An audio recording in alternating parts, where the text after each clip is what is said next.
दूध हो तो दूध मिला दीजिए, जल के अंदर दूध मिला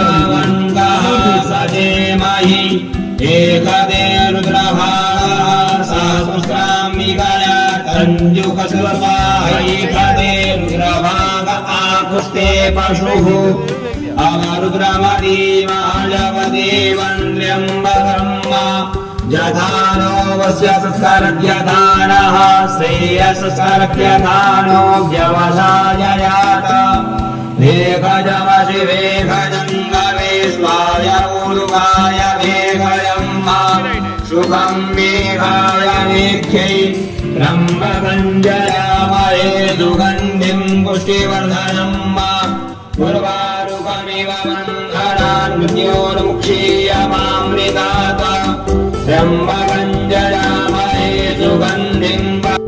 ठाकुर जी मंदिर में शिव पुराण कथा का आयोजन हो रहा है। रुद्राभिषेक यहाँ पर हो रहा है। सभी भक्त बड़े ही प्रेम के साथ रुद्राभिषेक में भगवान भोलेनाथ,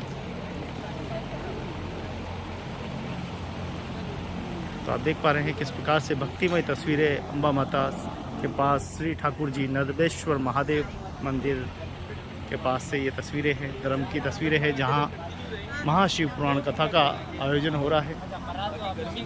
शिव पुराण कथा का आनंद लाइव भी ले सकते हैं।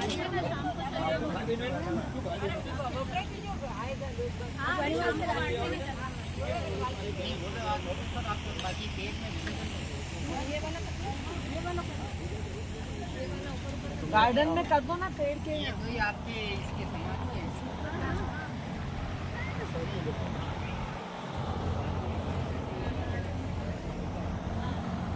हमारे बीच में व्यासपीठ श्री मनसा गिरी जी महाराज है। जी, किस प्रकार से आयोजन हो रहा है, क्या कुछ हो रहा है महाराज? राधे राधे। शिव महापुराण रुद्राभिषेक प्रथम दिवस, सभी लोग बड़े प्रेम भाव से इसमें सम्मिलित हो रहे हैं और आप लोग भी सभी सम्मिलित हो। और रुद्राभिषेक का समय सुबह 11 बजे रहता है, कथा का समय 3 बजे रहता है। तो 11 बजे अगर गोविंद जी अगर चाहें तो आपको लाइव दिखा सकते हैं पूरा रुद्राभिषेक, और आप घर बैठे भी इस चीज़ का लाभ ले सकते हैं। वैशाख में अगर यहाँ आने में समर्थ नहीं है तो आप घर बैठे भी इस चीज़ का लाभ ले सकते हैं, और कथा का भी घर बैठे लाभ ले सकते हैं। तो आप सभी लोग कथा का आनंद लें। जय महादेव, जय शंकर। आप थे व्यासपीठ मनसा गिरी महाराज। आज कथा का दूसरा दिन है। ठाकुर जी पधार चुके हैं।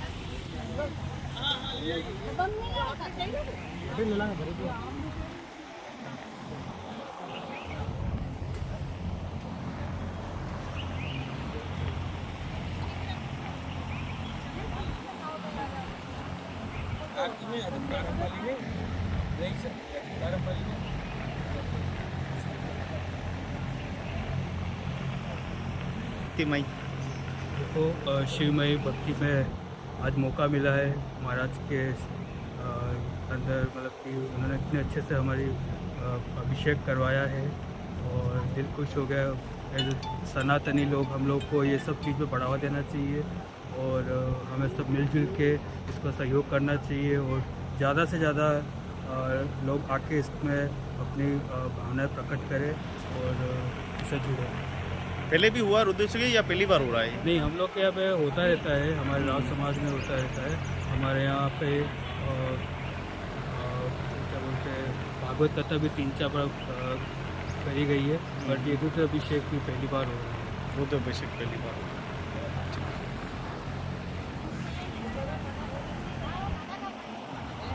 हाँ, वहाँ जा रहे हैं, वो मैडम का फोन है ना, जा रहे हैं वहीं जा रहे हैं। हेलो, हाँ हाँ हाँ हाँ, भेज दो।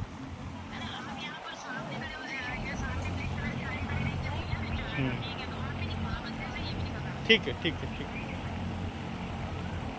आज सुबह हम 11 बजे आ गए थे और यहाँ गुरुजी ने बहुत ही अच्छे तरीके से हमको अभिषेक करवाया। रुद्राभिषेक पंचगव्य द्वारा हम लोगों ने अपने स्वास्थ्य की मंगल कामना के हिसाब से इस अभिषेक को पूरा किया है और बहुत ही अच्छी कथा हो रही है और बहुत आनंद आ रहा है।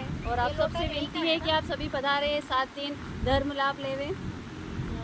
इसी मंगल कामना के साथ धन्यवाद। जोड़े के लिए ही ये छूट रहती है कि आप घुटने का स्पर्श कर सकते हैं। शिव महापुराण का सिद्धांत है, कथाओं का पूजा का सिद्धांत है कि आप अगर कथा सुन रहे हैं तो आपकी किसी अन्य व्यक्ति से घुटने का स्पर्श न हो। ये ऊर्जा है, कथा एक ऊर्जा है, और जब शरीर के अंदर ऊर्जा, आपने देखा होगा कई बार कुछ लोग कहते अरे हम फला जगह भोजन करने गए, शादी ब्याह करने गए और वहां से किसी झपट में आ गया, कहते कि नहीं आप यहाँ ये बोलते हैं ना मेवाड़ में, झपट लपट, तो वहां से आ गए। तो वो झपट कहाँ से आई? वो एक ऐसी एनर्जी है, एक ऐसी ऊर्जा है, नेगेटिव एनर्जी है जो किसी न किसी कमजोर व्यक्ति को पकड़ लेती है। और कमजोर व्यक्ति कौन होता है? जिसके शरीर के अंदर से पॉजिटिव जो एनर्जी है, जो एक अच्छी ऊर्जा है, उसकी क्षीणता अगर हो गई है, उसकी कमी आ गई है, अगर वो ताकत कम है तो बुरी शक्ति आपके ऊपर प्रभाव हो जाएगी। बुरी शक्ति का मतलब आप ये मत समझिएगा कि कोई भूत प्रेत लग जाए। बुरे विचारों का भी शरीर में आ जाना, बुरे विचारों का भी शरीर में आ जाना, ये भी एक गलत ऊर्जा है। आपने देखा होगा बहुत से लोग कहते थे अरे हम बहुत पूजा करते थे पर जाने क्या हो गया, आजकल पूजा में मन ही नहीं लगता, कहते कि नहीं? कारण यही आपके आसपास का ओरा, आपके आसपास का घेरा, आपके आसपास की ऊर्जा, आपके आसपास का वातावरण, आपके आसपास के विचार, आपके आसपास की क्रिया, आपके आसपास का खान पान, आपके आसपास का रहन सहन, आपके आसपास का चलन, आपके आसपास का पहनाव, ये आपके जीवन की पद्धति को परिवर्तित कर देता है। और अगर ये सब संतुलित है तो निश्चित है आप कहीं भी असंतुलित नहीं हो सकते। और जहां महादेव की कथा हो, जहां पर महादेव की कथा हो तो वहां कौन आएगा? महादेव की कथा सबसे ज्यादा प्रिय किसको है? महादेव के घर में कौन कौन रहते हैं? पूरा परिवार। परिवार में कौन कौन रहते हैं? अच्छे अच्छे लोगों के नाम बता रहे हैं यहाँ। महादेव के परिवार में कौन रहेगा? भूत, प्रेत, डाकनी, शाकनी। अब सोचिए जब महादेव की कथा हो रही है तो क्या ऐसी शक्तियां नहीं आएंगी? आएंगी। हर जीव को अपनी मुक्ति पाने का अधिकार है। हम लोग जब वंदन पूजन करते हैं तो आपने देखा होगा जो भी आचार्य ब्राह्मण अपने घर में आते हैं तो क्या कहते हैं? स्थान देवताभ्यो नमः, ग्राम देवताभ्यो नमः, क्षेत्र देवताभ्यो नमः। स्थान के देवता, गांव के देवता, क्षेत्र के देवता, उसमें सब आ गए। कौन कौन? भूपतये, भुवनपतये, भूतानां पतये, पृथ्वी पर रहने वाले, भुवन आकाश में रहने वाले, और भूतानां पतये यानी पाताल में रहने वाले, तीनों लोगों के देवता। तो यहाँ जब शिव कथा हम लोग कर रहे हैं तो हम आवाहित कर रहे हैं, सब देवताओं को प्रणाम कर रहे हैं कि दृश्य अदृश्य समस्त शक्तियों को हम प्रणाम करते हैं कि हमारे साथ आप भी शिव कथा का शिव। अच्छा एक बात बताइए, आप लोग मंदिर में जाते हैं, महादेव की पूजा करते हैं तो दर्शन करते हैं, किसका दर्शन करते हैं? अब यहाँ आए आप मंदिर में 4 बजे, महादेव जी बैठे हैं, तो आपने किसका दर्शन किया? सोच कर जवाब। नहीं, शिवलिंग में चरण कहाँ होते हैं? नहीं, हम तो 4 बजे की बात ही नहीं करें, महादेव की बात कर रहे हैं। किसके दर्शन किए आपने? महादेव की किए। गड़बड़। हैं? टीचर कौन कौन है यहाँ पे? हैं?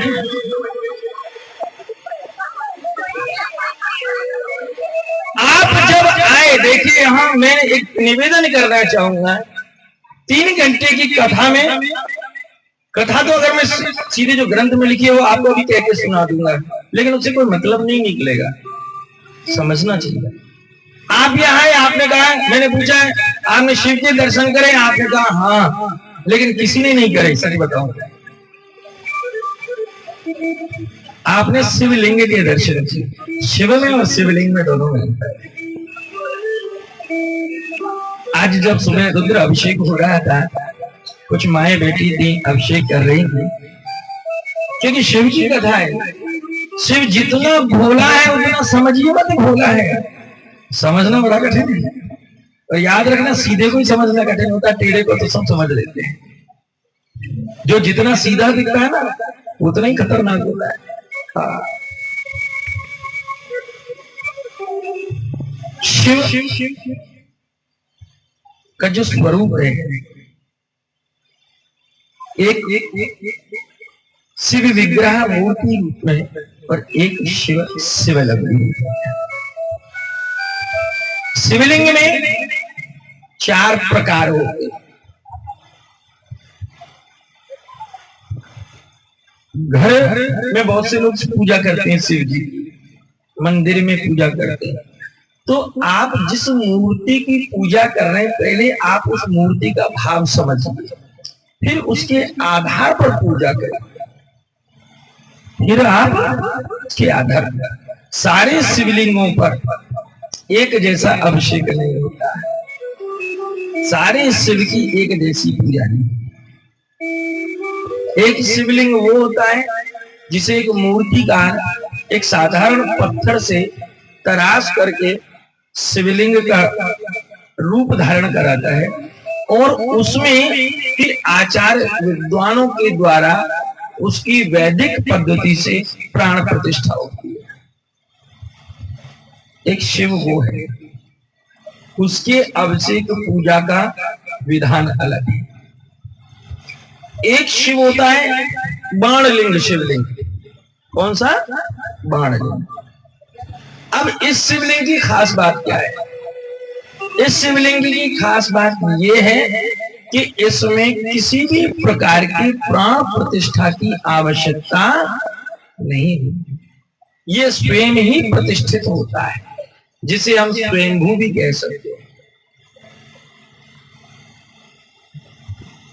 तीसरा होता है श्री नर्वदेश्वर महादेव, नर्वदेश्वर शिवलिंग। इसमें भी यही गुण होता है, इसे भी किसी भी मंत्र की और प्रतिष्ठा की आवश्यकता नहीं। मैं ये बात क्यों कह रहा हूं, कल एक मां ने कहा था कि महाराज जी मेरे पास में एक लिंग जी के महादेव भी हैं और नर्वदेश्वर महादेव भी है, तो घर में 2 महादेव रखने चाहिए या नहीं रखने चाहिए? तो जो आप दुकान से खरीद कर लाए हो और उसे आप घर में पूज रहे हो, तो गारंटी नहीं है कि उसके अंदर शिवांश हो। ब्रह्म वैतर्क पुराण में स्पष्ट है कि बाजार से खरीदी हुई मूर्ति या किसी मंदिर से लाई गई मूर्ति जिसे आप पूज रहे हैं, हो सकता है आप उसे देवता समझकर पूज रहे हो, उसमें किसी प्रेत का निवास भी हो सकता है। क्योंकि याद रखिए, खाली मकान में हर कोई कब्जा कर लेता है। खाली मकान में हर कोई कब्जा कर लेता है। जमीन खाली देगी कब्जे। और उदयपुर में तो मैंने एक बार पूछा था ये गोविंद जी से, तो कह रहे हैं महाराज यहाँ तो सब ज्यादातर कब्जे के प्लॉट है। तो इधर तो कब्जे को बहुत जल्दी समझ लेते हैं आप लोग। तो कब्जे के प्लॉट में किसका अधिकार है कोई पता नहीं है। तो याद रखिए कि आप तीर्थ जाइए, चाहे आप उज्जैन जाएं, चाहे वृंदावन जाएं, चाहे कहीं जाइए, लेकिन ऐसे ही मुंह उठाकर हर चीज मत लाइए। कई बार हम अच्छे के लिए चलते हैं और सब कुछ गड़बड़ कर देते हैं। अगर आप ऐसी चीज ला रहे हैं तो उसका पहले शोधन करिए, स्थापित करिए, प्राण प्रतिष्ठा करिए तो घर में। मैं बहुत आपको एक जीवंत घटना बताता हूं। एमपी के अंदर सागर जिला है, सागर आपने सुना होगा। सागर जिले के से करीब 15 किलोमीटर एक गांव है, पहले स्टेशन भी पड़ता है, खुरई। खुरई गांव की एक घटना मैं आपको बहुत बता रहा हूं। एक मंदिर में कोई व्यक्ति गोपाल जी छोड़ करके चला गया, भगवान गोपाल छोड़ करके चला गया।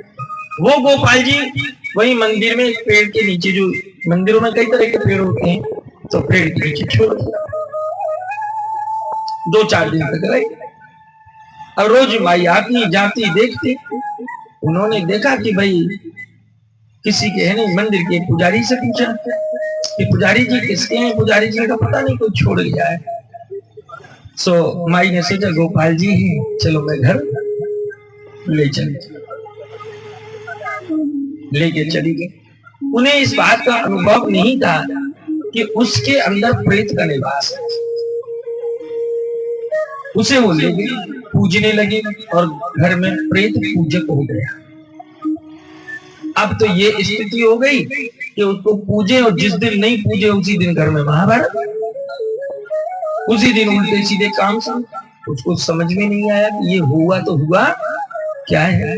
फिर किसी जानकार से मिले, उसने जो भी उसकी पद्धति दी उस पद्धति से किया, जिसका परिणाम हुआ कि जब उसे निकाला जा रहा था तो उस घर के अंदर एक बालक था। उस बालक के ऊपर प्रेत ने अपना कब्जा कर लिया और परिणाम ये हुआ कि बालक का मानसिक संतुलन बिगड़ गया। मेरा एक भाव आपको इसलिए कि आप मुंह उठाकर सब चीज न ले आए घर में, विधान होगा। मैं ये नहीं कहूंगा कि आप गोपाल जी मत लाइए, लाइए, सेवा करिए। गोपाल जी को लाने के लिए पहले तो किसी आचार्य विद्वान से मुहूर्त का समय देखिए। अगर आप ला रहे हैं तो अगर आप कहोगे हमारे जी बाजार से छोटी उनकी क्या प्राण प्रतिष्ठा है, भैया जब उसमें प्राण ही नहीं है तो वो क्या है? शिव है ना, शिव। ई की मात्रा निकालो, शक्ति, ई माने शक्ति। शिव में से शक्ति को निकाल दो, क्या बचा? शव बचा। शक्ति का संचार होना बहुत आवश्यक है। और अगर अच्छी शक्ति है, पॉजिटिव एनर्जी है, तो सैद्धांतिक बात है आपके लिए बहुत लाभकारी है। तो घर में 2 शिव नहीं होने चाहिए, 3 गणेश नहीं होने चाहिए, 3 भगवती नहीं होनी चाहिए। इससे देव अपराध तो लगता ही है, साथ में हमें वास्तु दोष भी लग जाता है। घर में वास्तु दोष भी। तो छाया छवि रख ली थी, वो एक अलग विषय है। छाया छवि मतलब तस्वीर, फोटो, वो तो भले पूरे घर में आप चिपका दो, कोई बात नहीं। घर कम और तस्वीरों की दुकान ज्यादा लगे, ऐसा कंसेप्ट है, वो कोई दिक्कत नहीं। लेकिन विग्रह रखने में सावधानी रखना। विग्रह अगर आपने रख लिया तो समझ लीजिए आप खाली मकान ले आए और गड़बड़। जिसमें शिव की प्रतिमा, शिवलिंग को रखना तो बहुत ही वैदिक पद्धति, क्योंकि वेद तो यहां तक भी कहता है कि शिव का स्थान कभी घर में नहीं होना चाहिए। क्यों? क्योंकि शिव को चाहने वाले सब तरह के लोग शिव के पास। एक बात बताइए, आप कहीं गुड़ पटक दीजिए और 1 घंटे बाद आइए तो क्या होगा? वहां चींटियां लग जाएंगी। क्यों? उनको प्रिय है, मीठा है। ऐसे शिव भी जिसको प्रिय है, तो वो जितनी भी ऊर्जाएं, जो दृश्य अदृश्य शक्तियां हैं, वो कहाँ आएंगी? शिव के पास आएंगी। और जब शिव के पास आएंगी और मान लो कोई उल्टा सीधा कोई बड़ा चीटा आ गया, तो जहां से चिपकेगा वहीं से काट लेगा, तो गड़बड़ हो जाएगी। शास्त्र कहता है कि अगर आप घर में किसी विग्रह को रखते हैं, शिवलिंग को रखते हैं, तो वो 4 अंगुल से ऊपर नहीं होना चाहिए। घर में शिवलिंग अगर रखते हैं तो आपको केवल और केवल 4 अंगुल का, और वो भी या तो बाणलिंग होना चाहिए या नर्मदेश्वर होना चाहिए। बाजार से मूर्तिकार के द्वारा निर्मित शिवलिंग नहीं होना चाहिए, और अगर ऐसा करें तो फिर वो प्राण प्रतिष्ठित होना चाहिए। और अगर आपने प्राण प्रतिष्ठा करवा ली तो फंस गए, फिर तो ये मानो चलते फिरते आपके गले में घंटी बन गई। हाँ, कैसे? हम लोग पुण्य इतना करते हैं और पाप की सूची इतनी बना लेती है। आपने गोपाल जी ले आए, महादेव ले आए। अब एक बात बताइए, आप शादी ब्याह में जाते हैं, उन्हें साथ ले जाते हैं? नहीं ले जाते। आपके अगर कोई 6 महीने का बच्चा आपके घर में हो और आपसे कहा जाए कि बच्चे को छोड़ के और जाइए, शादी ब्याह में आप क्या करेंगे? शादी ब्याह छोड़ देंगे, बच्चा ना छोड़ेंगे। बस यही विग्रह का खेल है। अगर आपके घर में गोपाल पूजा है, किसी विग्रह की पूजा है, तो ये ध्यान रखिए, अपने मन और मस्तिष्क में बिठा लिए कि ये 6 महीने के बालक के समान है। अगर इसको हमने छोड़ दिया, इसकी सेवा में, इसकी पूजा में, इसके नियम में अगर हमने कमी रख दी तो हमें कहीं ना कहीं अपराध लग रहा है। आजकल भेड़ चाल हो गई है। हाँ,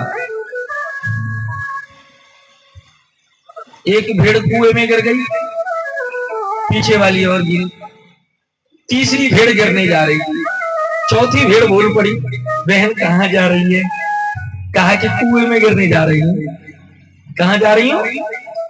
चौथी भेड़ ने पूछा क्यों, कि कुएं में गिरने क्यों जा रही है? तो तीसरी भेड़ ने कहा कि वो दूसरी वाली गिर गई, कि वो क्यों गिरी, कि पता ही नहीं। बस एक लिंग जी गए, पुष्कर जी गए, श्रीनाथ जी गए, सावरिया जी गए, बस सुनीता ने गोपाल जी ले लिए।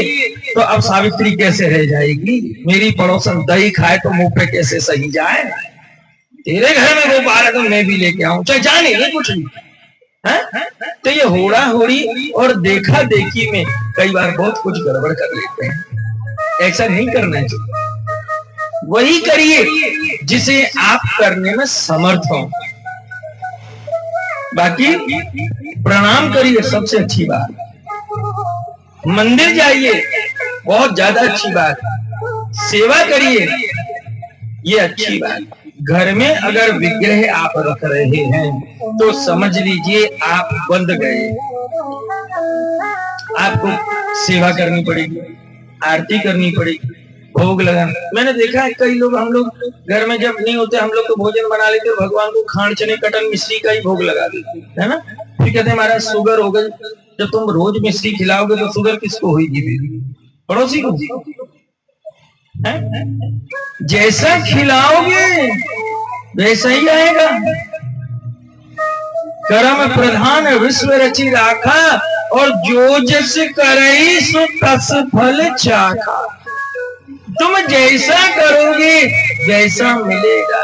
बोयो पेड़ बबूल को, और पपीता कहां से आएगा? नहीं आए भैया, कांटा ही निकले। कोहू न काऊ सुख दुख दाता, रामचरितमानस कहती है, कोहू न काऊ सुख दुख दाता, निज कृत कर्म लोग सब भ्राता। निज माने स्वयं, कृत माने किए, अपने द्वारा किए गए कर्म का ही हमें भोग भोगना होता है। कोई किसी को सुख और कोई किसी को दुख नहीं देता। अगर हमारे आपके चाहने से सुख दुख मिलता हो तो बहुत से लोग कहते हैं पड़ोसी की दोनों फूट जाए, इसका माल हमें मिल जाए, तो ऐसा होता है क्या? नहीं होता। मनुष्य के कर्म, मनुष्य का प्रारब्ध, मनुष्य की हस्त जो क्रियाएं हैं उनसे हमें मिलता है। तो घर के अंदर आप विग्रह अगर रखते हैं, गोपाल जी शालिग्राम रखते हैं, तो एक क्षण के लिए तुलसी पत्र उनसे अलग नहीं होना चाहिए, नहीं तो अपराधी हैं आप। शिवलिंग रखा है तो बिना बेल पत्र के आप एक क्षण भी मत रखिए, सूखा ही हो। कोई भी देवता है तो उसकी दिन में 8 आरतियां होती है। कितनी? 8 आरती। अब सोचो जब 8 आरती करोगे तो तुम स्कूल कब जाओगे पढ़ाने? हैं? अपनी ड्यूटी पे कब जाओगे, या दिन भर घंटी और लोटा हाथ में लेके घूमते रहोगे? हैं? इससे अच्छा छाया छवि रखो घर में, भूल भी हो जाए तो कोई बात नहीं। याद रखना, ठिकाने पे रखी हुई चीज ही ठिकाने पे अच्छी लगती है, कोई चीज अच्छी नहीं लगेगी। भगवान मंदिर में अच्छे, मंदिर जाना सीखो। आजकल बड़ी दुर्दशा है मंदिरों में, लोग आरती में नहीं पहुंच पाते, आरती बन गई है, बटन दबाओ,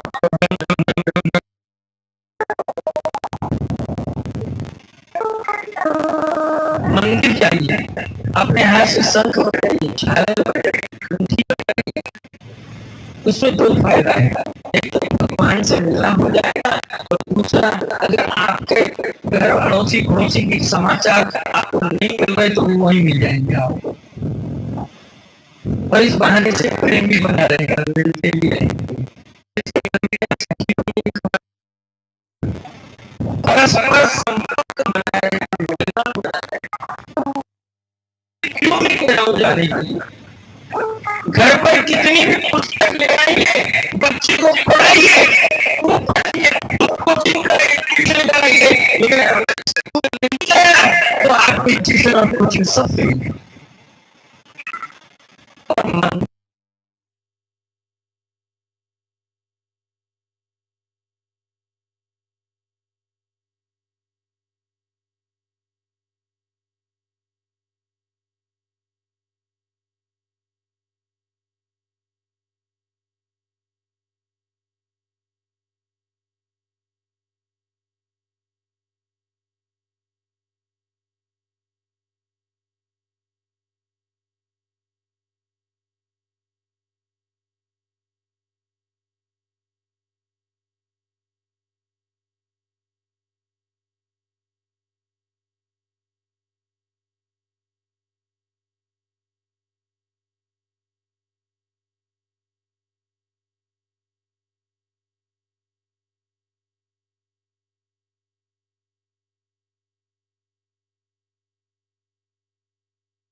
शरीर स्वस्थ होगा आपके निर्मल और शुद्ध भोजन से, उस भोजन से जिसमें रोज तुलसी का पत्र डल रहा हो, उससे आपका शरीर स्वस्थ होगा। और आत्मा, शरीर पुष्ट भोजन से होता है और आत्मा सत्संग से पुष्ट होता है। अगर आपकी आत्मा रोज सत्संग कर रही है तो आप बहुत ज्यादा पुष्ट हैं। एक ही बार में करना जो कुछ करना है। अच्छा एक बात बताओ, आपने कभी किसी आदमी को मरते देखा है क्या?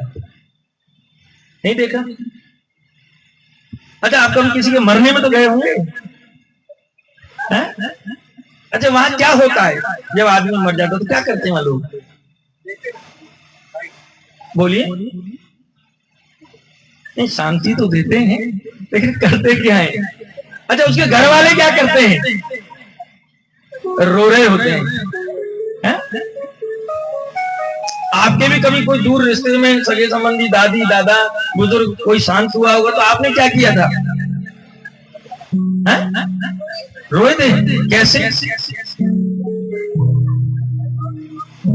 सब बहुत जोर जोर से रोए थे। अच्छा एक प्रश्न है, आप रोए किसके लिए? जो मर गया था उसके लिए रोए। अच्छा मरा कौन था? शिव महापुराण में है, बहुत बारीकी से समझ के चलना पड़ेगा, यहां जल्दी जल्दी नहीं निपट सकती। हाँ किसके लिए रोए आप? कि महाराज जो मर गया, कि मरा कौन? आपने कहा सब दादा परदादा ये मरा। आपसे पूछा कैसे थे? कि लंबे चौड़े थे, तो लंबा चौड़ा वो शरीर वही पड़ा रहता है। आप कहोगे गोरे सुंदर थे, कि वो गोरे सुंदर, कि लंबे बाल कि वो लंबे बाल, कि अच्छी आंखें मोटी आंखें तो वो अच्छी मोटी आंखें वही थी, कि लंबे हाथ पैर के ये रहे, कि मजबूत सुरों के ये रहे। तुम रो किसके लिए रहे हो? तुम उसके लिए रो रहे हो जो उस शरीर में था, जो निकल गया। तुम उसके लिए नहीं रो रहे जो दिख रहा है। तुम किसके लिए रो रहे हो? जो उस शरीर से निकल गया। और जो शरीर से निकल के गया, क्या तुमने उसको देखा? देखा? अरे जिस माँ से, जिस पिता से तुम एक क्षण दूर नहीं रहते और लिपट करके कहते नहीं मैं तो बहुत दिन में आई हूँ मम्मी, तुम्हारे साथ ही सोऊंगी, तुम्हारे साथ खाऊंगी, तुम्हारे साथ बैठूंगी। जब मम्मी के अंदर से अंदर वाली मम्मी निकल जाती है फिर आप क्या कहते हो कि मम्मी तो गई, ले चलो। यानी जिससे आपने प्रेम किया, जिससे लिपट के रहते थे, जिसके साथ बैठते बातें करते, उसको कहते हो कि ले जाओ, उसे ले जाओ। खराब हो जाएगी, शरीर से बदबू आएगा, उसके बाद अब अकेले में बैठने में तुम्हें डर लगेगा। तुम रो उसके लिए रहे हो जिसको तुमने कभी देखा ही नहीं, और जिसको देखा तुमने उससे कभी प्रेम किया ही नहीं। हम किसके लिए रो रहे हैं? जिसे देखा नहीं। और जिसे देखा नहीं वो कौन है? वही प्रसाद है, वही परमात्मा है, वही आत्मा है। गंगा जल सबने देखा, अमृत किसी ने देखा? गंगा में अमृत होता है कि नहीं होता है? लेकिन दिखाई दिया नहीं दिया। फूल सबको दिखाई देता है, खुशबू दिखाई देती है, लेकिन अनुभव किया जाता है। वायु सब अनुभव का विषय है। किसी ने देखी कैसा कलर होता है?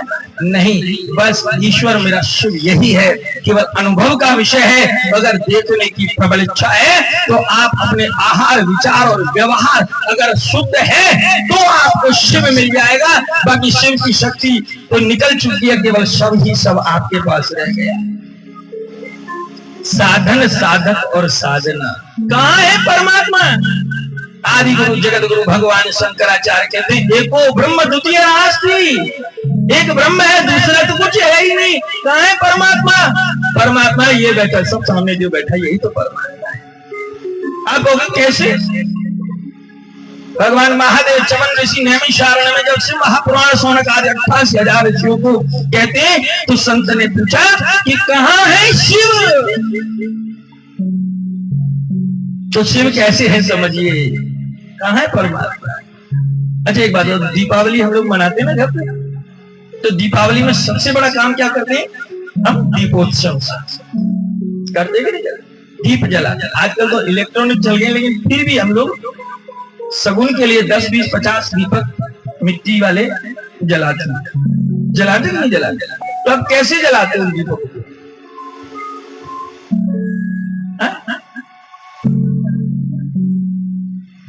यहाँ के आसपास के स्कूल वालों से सबसे संपर्क करूंगा कि दोबारा एडमिशन करो भाई, ऐसे काम नहीं चलेगा। एक मैडम तो मेरे सामने बैठी है, इनको बोलूंगा दोबारा अभी जुलाई में सबके कोचिंग चालू करो। यही तो दुर्भाग्य है कि भारत की शिक्षा पद्धति में अध्यात्म नहीं पढ़ाया जाता, रामायण नहीं पढ़ाई जाती स्कूलों में, गीता नहीं पढ़ाई जाती। और जब पढ़ाने की बात आती है तो राजनीति के लोग कहते हैं इससे देश बिगड़ जाएगा। सनातन के लिए सारी सीमाएं सनातन के लिए है, सारे अनुच्छेद और जितने भी छेद हैं वो सब ये क्या, ये विषय अलग है। कहां है परमात्मा कि जो हम दीपावली में देखिए भगवान श्रवण ऋषि शिव महापुराण में ऋषियों को कैसे समझाते हैं।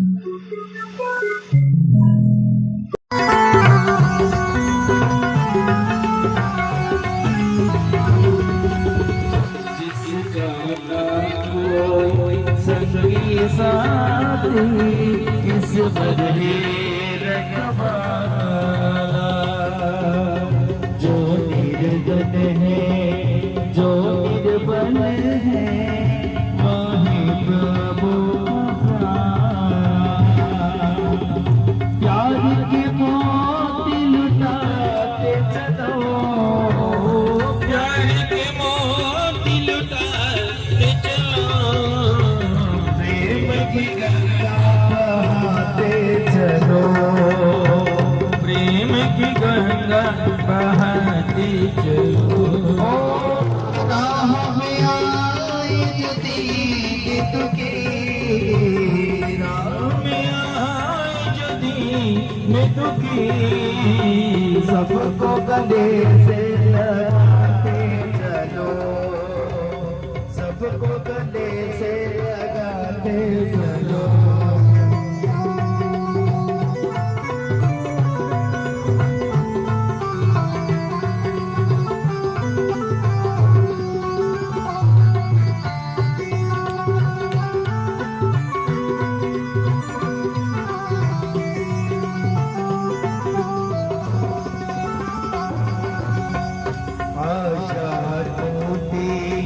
ममता रोती छूट गया किनारा,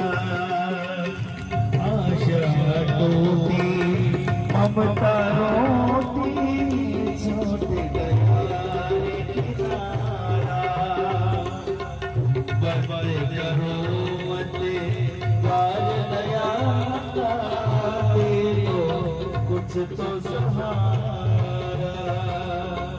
दीप गया के जलाते चलो, दीप गया के जलाते चलो, गंगा बहाते चलो, प्रेम की गंगा बहाते चलो। हरी राह में आई जो दीद की, राह में आई जो दीद की, सबको गले से लगाते चलो, सबको गले से लगाते चलो।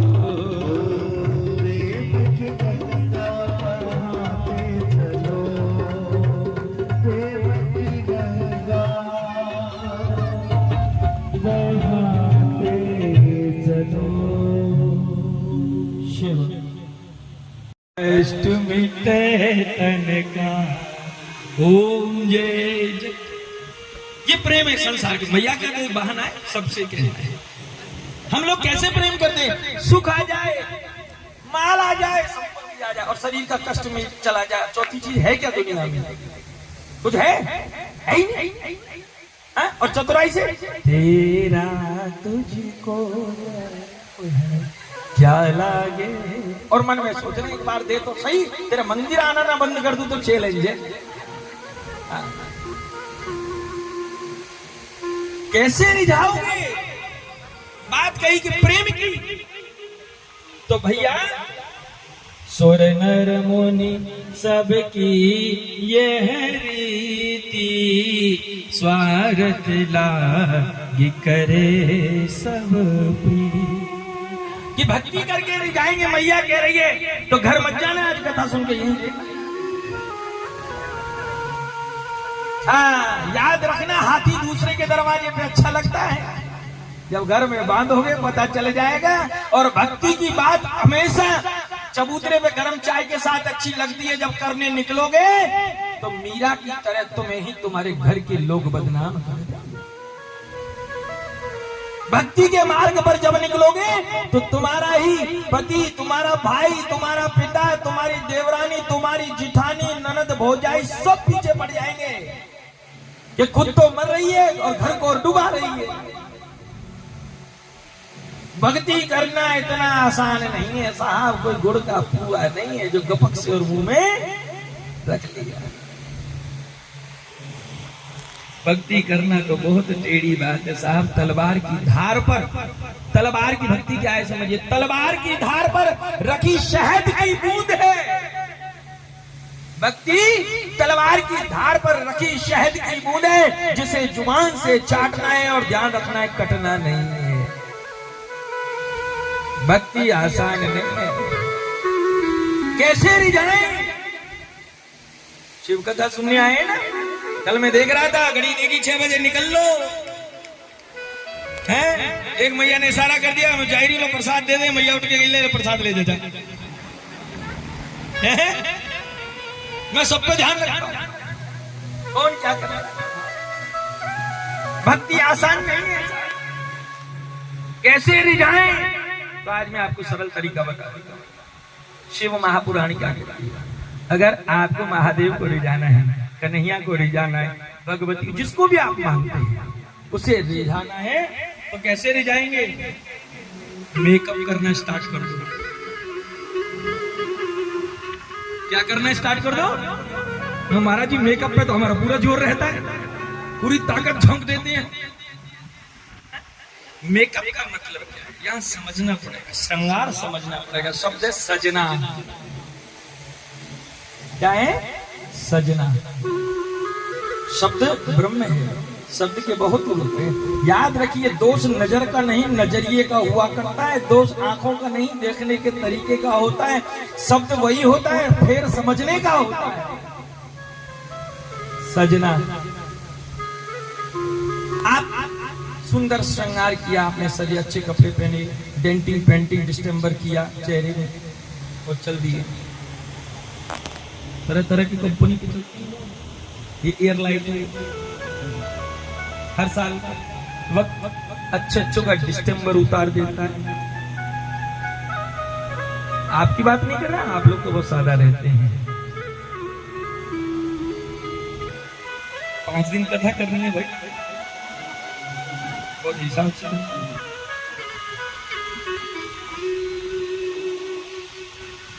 सजना। आप सजे, घर में आपके मन में आता है जैसे रहते, लेकिन जब बाजार जाते हैं तब सज धज के जाते हैं। क्यों? कि कोई हमें अच्छा कहे, हमें कोई बुरा ना कहे। दुनिया को संभालने के लिए, दुनिया को रिझाने के लिए तुम सज करके जा रहे हो।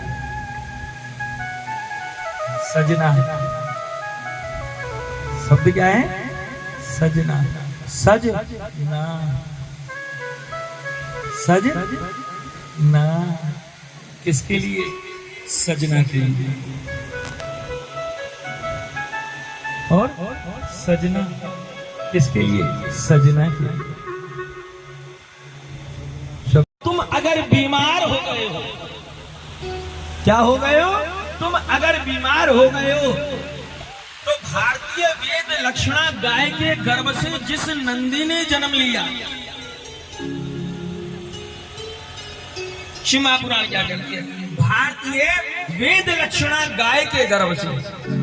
मैं गाय की बात कर रहा हूं, और गाय भी कौन सी? जो भारतीय वेद लक्षण यानी देसी गाय। ये आजकल जो आ रहे हैं ना, ये सब गड़बड़ है।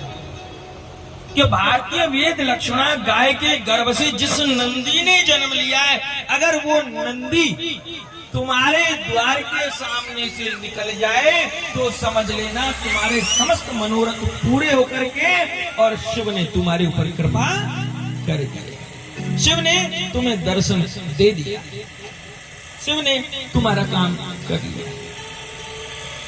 त्रिपुंड धारण करने से क्या होता है? क्या होता है त्रिपुंड धारण? ओम चिद्रूपिणी महामाय दिव्य तेज समन्विते तिष्ठ देवी शिखा मध्य तेजो राशि वृद्ध शुक्र में हम लोग त्रिपुंड धारण करते हैं। हम लोग त्रिपुंड धारण किस पर लगाते हैं?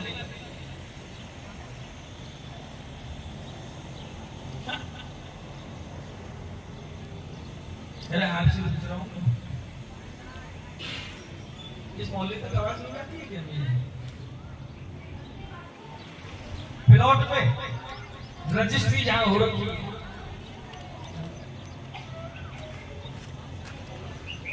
सिर पर माथे पर क्यों? कुछ न जाएगा कुछ न जाएगा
Oh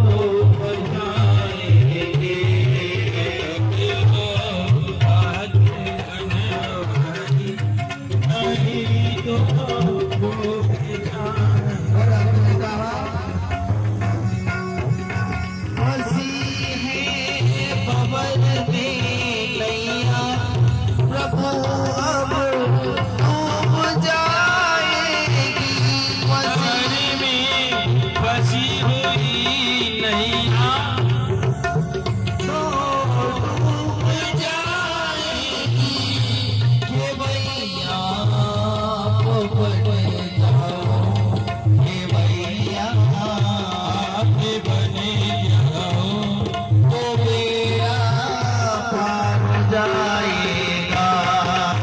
बताऊंगा नहीं, पहले दिखाऊंगा और फिर बताऊंगा।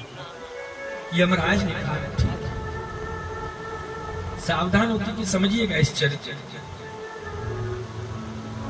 बहुत ध्यान का विषय है ये चरित्र। शिव ने कहा कि दिखाऊंगा, यमराज ने कहा दिखाइए, और महादेव ने कहा कि यमराज जरा इस गधे का जो शरीर पड़ा हुआ है उस भूमि को थोड़ा ध्यान से देखो। उस भूमि को जब देखा, यमराज कहने लगा ये महादेव मुझे कुछ नजर नहीं आ रहा। महादेव ने कहा जरा जमीन के अंदर उतर कर देखो। यह भाव को समझिए, जो कई बार दिखता है वो होता नहीं, और जो होता है वो दिखता नहीं। कहा कि जमीन के अंदर उतर कर देखो। और यमराज क्या देखता है कि जहां गधे का शरीर पड़ा है, जहां गधे का शरीर पड़ा है, उस शरीर के नीचे ठीक 10 हाथ नीचे, कितना 10 हाथ, करीब 15 फीट नीचे उस भूमि पे एक रुद्राक्ष दबा हुआ है। एक रुद्राक्ष का दाना दबा हुआ है। यमराज ने कहा महादेव जमीन के 10 हाथ नीचे एक रुद्राक्ष का दाना दबा है, इसके अलावा और कुछ नहीं। महादेव मुस्कुराए कि बस यही कारण है इसका शिवलोक जाना तय हो गया। यमराज कहने लगे बाबा कैसे, न तो पहन रखा है, न पहना हुआ, न शरीर का स्पर्श, शरीर से भी 10 हाथ की दूरी पर है ये रुद्राक्ष। महादेव मुस्कुराए और कहने लगा, भगवान महादेव आज यमराज जी से, यमराज के रुद्राक्ष की ऊर्जा, रुद्राक्ष की किरणें, रुद्राक्ष की जैसे निकलने वाली जो पॉजिटिव एनर्जी, जो वेव्स हैं, जो किरणें हैं, उनका जो बनाया हुआ ओरा है, उनके द्वारा बनाया हुआ जो घेरा है, उसके द्वारा निर्माण जो वातावरण है, उस के घेरे में ये आ गया है। और यमराज जब रुद्राक्ष का अवतरण हुआ था पृथ्वी पर पहली बार, जब रुद्राक्ष का अवतरण हुआ था और रुद्राक्ष ने हाथ जोड़कर मुझसे पूछा था कि हे महादेव आपके अश्रु बिंदों से मैं प्रकट तो हो गया हूँ, लेकिन मेरा कार्य मुझे बता दीजिए, मुझे करना क्या है। शिव कहने लगे यमराज मैंने रुद्राक्ष को वरदान दिया था कि हे रुद्राक्ष कि तेरे 10 हाथ की दूरी के घेरे में जो भी कोई जीव आएगा, चाहे उसने जीवन में कभी भजन किया या न किया, अगर वो घेरे में भी आ गया, स्पर्श होना तो बात बहुत दूर की हो गई, घेरे में भी अगर आ गया और अंतिम समय पर अगर उस घेरे में वो है या रुद्राक्ष का सानिध्य है या स्पर्श है, तो ये शिव का वचन है। शिव ने क्या कहा, ये शिव का वचन है, उस व्यक्ति को जन्म जन्म के लिए शिवलोक मिल जाएगा, वो सदा सदा के लिए शिववासी, वो जन्म जन्म के लिए शिवलोक को प्राप्त कर लेगा। तो हे यमराज ये रुद्राक्ष का महत्व है। तो यमराज ने कह दिया कि प्रभु अगर रुद्राक्ष का ये महत्व है तो मैं भी आज आपको ये वचन देता हूं और शपथ लेता हूं कि जिस जीव ने अगर मृत्यु से पहले, देखिए यहां बात को समझिए, मृत्यु से पहले 10 दिन पहले तक भी अगर रुद्राक्ष पहना है और 10 दिन रह गए और अगर रुद्राक्ष नहीं पहना है, उसको भी मैं लेकर शिवलोक पहुंचा दूंगा, ये भी मेरा वचन है। ये रुद्राक्ष का महत्व है कि अगर आप उसके स्पर्श में हैं तो भी शिवलोक मिलेगा, और अगर आप उसके स्पर्श की सीमा से 10 हाथ की दूरी पर हैं तो भी आपको शिवलोक मिलेगा। अब इससे ज्यादा दयालु संसार में कोई हो नहीं सकता। जिस भोग को बिना तुलसी को भगवान ग्रहण नहीं करते, अभी कुछ देर पहले बात बताई थी, फिर मैंने छोड़ दी इस बात के लिए। जिसमें प्राण नहीं है, जिसमें चेतनता नहीं है, जिसमें जागृति नहीं है, जिसमें जागरण नहीं है, जिसमें विवेक नहीं है, बुद्धि नहीं है, सोचने की सामर्थ्यता नहीं है, क्रिया करने का संकल्प नहीं है, ऐसी वस्तु पर तुलसी का स्पर्श होने मात्र से वो गोविंद के लायक हो जाता है। ऐसे ही जो प्राणी संसार में ग्राह्य नहीं है, ग्रहण करने की योग्य नहीं है, जिसे दुनिया त्याग दे, दुनिया छोड़ दे, दुनिया दुत्कार दे, दुनिया चौखट के बाहर कर दे, और वो अगर रुद्राक्ष के स्पर्श में आता है तो उसे महादेव स्वीकार कर लेता है।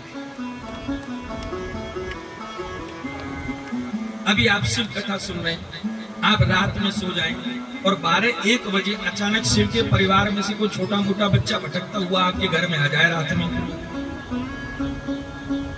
क्या होगा? आपका डर जाएंगे कि क्या हुआ कि महाराज अचानक खिड़की बजी, कुछ दिखा तो नहीं, बस परछाई जैसी थी, और फिर आके हमारे सिरहाने खड़ी हो गई।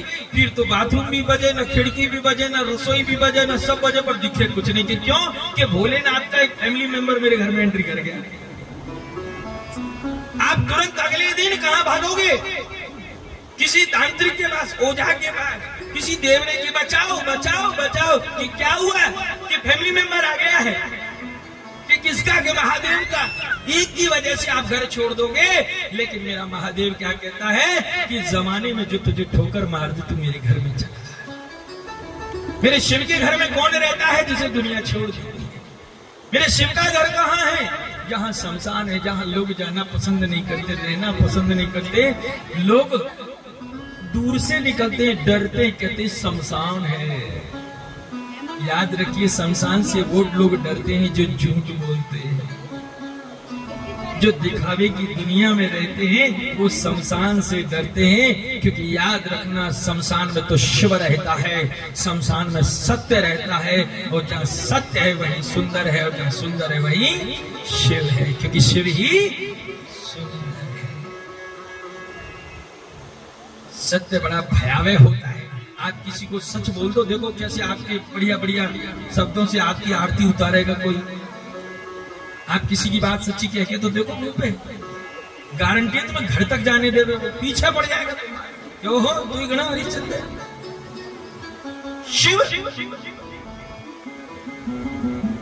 रुद्राक्ष अगर धारण किया है और जो समाज के लिए ग्राही नहीं है, शिव उसे अपना लेता है। दुनिया ने जिसे ठुकराया, मेरे शिव ने अपना लिया। आप बिस्तर में सोइए, चद्दर बिछिए बढ़िया नहीं, और अचानक आप सोए हुए और पता चले कि चद्दर के नीचे कुछ हिलडुल रहा है। आप कितनी भी गहरी नींद में होइए, बिस्तर से 2 हाथ उछल जाएंगे कि क्या हुआ, कि कुछ कीड़ा जानवर जैसे हिल रहा है, और देखा तो छोटा सा 1-1.5 फीट का बच्चा निकल गया। क्या है? पूरा घर सर पे उठा लेंगे, फोन घुमा देंगे पकड़ने वालों को, आइए आइए से ले जाइए। जिसे तुम घर से निकालते हो, मेरा महादेव क्या कहता है? कोई बात नहीं, तुम मेरे घर में आ जा। दुनिया में जिसके लिए जगह ना हो, मेरे महादेव के घर में सबके लिए जगह है। आप लोग कभी धतूरा खाते हैं? क्यों? खा के देखो नहीं, घर में नहीं खाते। मेरा महादेव उसे भी अपना लेता है। आप आंकड़े के फूल की खुशबू लेना पसंद नहीं करते, मेरा शिव उसे भी ले लेता है। जो संसार में त्याज्य, संसार के लोग जिसका त्याग कर देते हैं, मेरा महादेव उसे अपना लेता है। भूत प्रेत विषधर जितने भी जीव हैं, उन सब का त्याग संसार ने किया और मेरे शिव ने अपना लिया है। क्यों? क्योंकि वही आशुतोष अवडरदानी है। और एक बात और मैं आपको बता दूं, शिव की जिसने सेवा करी वो सब करोड़पति और लखपति हैं, और विष्णु की के किसी भी अवतार की जिसने सेवा करी वो बेचारे रो ही रहे। और आप देखना जो महाजन वर्ग होता है ना, वो बहुत चतुर होता है, वो हमेशा महादेव जी से लिपटा रहता है। और महादेव जी तो कहते हैं कि भैया एक हाथ दुनिया पर, महादेव जी क्या कहते हैं, एक हाथ तो पूरी दुनिया पर जितने भी लोग हैं सब समाज हो, एक हाथ दुनिया पर और एक हाथ बनिया पर। समझ में आई महाजन जी के एक हाथ तो में तो पूरी दुनिया का खेल है और एक हाथ में बनिया।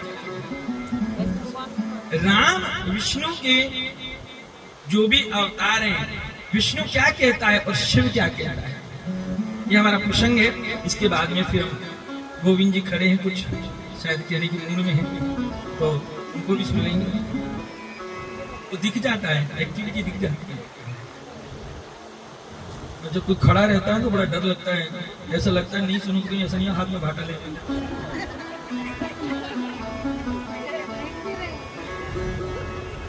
बोलो शंकर भगवान की। ऐसे क्यों? अच्छा एक बात बताइए, आप में से प्रेम किस किस ने किया? सबने। आपने सबने अगर प्रेम किया है, आप जिससे प्रेम करते हैं या आपसे कोई प्रेम करता है, उन दोनों के बीच में तीसरा आ जाए तो क्या स्थिति होती है? आप जिससे प्रेम करते हैं, आप जिससे प्रेम करते हैं या आपसे कोई प्रेम करता है और अचानक बीच में तीसरा कोई आ जाए तो क्या होगा? होगा यही, या तो वो रहेगा या हम रहेंगे, सीधा लठ बजेगा। तीसरा सहन नहीं होगा, उसे आप खत्म करके ही मानेंगे, आप उसे हटाकर ही मानेंगे। ऐसे ही भगवान विष्णु से जो प्रेम करते हैं, भगवान विष्णु से जो प्रेम करते हैं, जो विष्णु के भक्त हैं, भगवान विष्णु को तीसरा प्रिय नहीं है। बोलिए कृष्ण चंद्र भगवान। तो इसलिए क्या है कि थोड़ी थोड़ी चार भुजा जी को भी याद करते रहेंगे ना तो ठीक रहेगा, क्योंकि उसके घर में बैठे उसको मालिक को छोड़ देंगे तो गड़बड़ कर देंगे। तो चार भुजा नाथ से जिसने प्रेम किया, नारायण के जिस अवतार से प्रेम किया, नारायण को सहन नहीं होता। नारायण कहते अगर तू मुझसे प्रेम करता है, अगर तू मुझसे प्रेम करता है तो तू मेरा है और मैं तेरा हूं, तीसरा बीच में नहीं आएगा। अगर प्रेम सच्चा है तो भगवान क्या करते हैं नारायण, कि जो नारायण के अवतारों से प्रेम करता है, चाहे आप रैदास को देखो, रहीम को देखो, रसखान को देखो, हरिदास जी को देखो, चाहे आप कबीर साहब को देखो, चाहे आप नरसिंह जी महाराज को देखो, चाहे मीरा को देखो, चाहे करमे जी को देखो, चाहे कर्मा को देखो, आप किसी को ही देखो, सबकी कहानी देखो, सब में रोना ही रोना, बिलखना ही बिलखना है। सब माथा पकड़ के बैठे हैं। कोई अंधा हो गया, कोई बहरा हो गया, कोई जहर पी रहा है, कोई शेरों से लड़ रहा है, कोई सर्प से लड़ रहा है। कुल मिला के बड़ा खतरनाक मामला है। क्यों? क्योंकि भगवान विष्णु क्या कहते हैं कि तुमने मुझसे प्रेम किया, ये बहुत गलत किया, जब अब तुमने प्रेम कर लिया तो अब निभाना सिखा दूंगा। भगवान विष्णु के अवतार से जिसने भी प्रेम किया, सबसे पहले भगवान क्या कहते हैं कि तुझे, तेरे और मेरे बीच में कौन आ रहे हैं? ये परिवार वाले आ रहे हैं। तो भगवान विष्णु क्या करते हैं, पहले पहले परिवार के लोगों को निपटाना शुरू करते हैं। हाँ, देख लो जितने भी भगत है सबकी हिस्ट्री देख लो, किसी से शत्रुता करा देंगे, किसी के बीमारी हो जाएगी, किसी के कुछ हो जाएगा, कुछ हो जाएगा, धीरे धीरे धीरे धीरे मामला साफ। अब कौन रह गए? तू और हम, तीसरा कोई नहीं। फिर उसके बाद में भगवान बोलते अब बहुत से लोगों को कोई नहीं रहता भगवान का बदन, लेकिन फिर भी माया, हाय हाय हाय हाय हाय माया में लगे रहते। भगवान सोच रहे हैं कि ये भी गड़बड़ है, तो भगवान क्या करेंगे? ऐसी कोई लीला रखेंगे, ऐसी लीला रखेंगे जैसे नरसिंह के सामने आए, निर्धन भिक्षुक का रूप बनाया और वचन में नरसिंह को लिया और 56 करोड़ की संपत्ति दान कर। कुछ न कुछ ऐसा करेंगे कि आपको धन से वंचित कर देंगे और आपको निर्धन कर देंगे। भगवान कहते हैं फिर भी तू अगर मुझसे प्रेम करता है और तेरा मन कहीं अटका लगा है तो अंत में भगवान क्या करेंगे? उसको बीमार कर देंगे।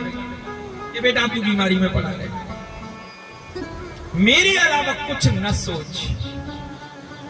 मेरे अलावा कुछ ना सोच। उसका सारा माल खजाना ले लेते हैं और खुद हीरे मोती की माला पहन, सोने का मुकुट लगा, बांसुरी लगाए और आराम से घूमते रहते हैं कि बेटा तेरा है वही तो मेरा है, तू मेरे से मांग रहा है, तू तेरा खुद का तो बचा ले। सब ले लेते हैं, क्यों? क्योंकि उसे तीसरा प्रिय नहीं है कि लाली तेरे लाल की और जित देखो तित लाल, और लाली देखन में गई और मैं हूँ है गई लाल। जय हो। जित देखो तित साइया, जहां देखो वहां केवल तू ही तू नजर आता है। Radhe Shri Ram. Hello hello hello, हम थोड़ा सा श्री राधे। क्षमा चाहूंगा बीच में बोलने के लिए। गुरु गोविंद दोनों खड़े और काके लागू पाओ, बलिहारी गुरु आपने गोविंद दीनो बताई। बहुत ही सुंदर कथा चल रही है। कुछ सूचना और कुछ छोटा सा बताने के लिए मैं आपके बीच में उपस्थित हुआ।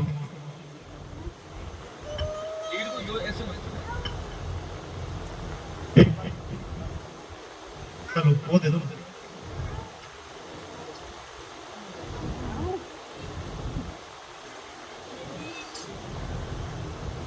हेलो हेलो, बड़े भाव से एक बार बोलो भोलेनाथ की।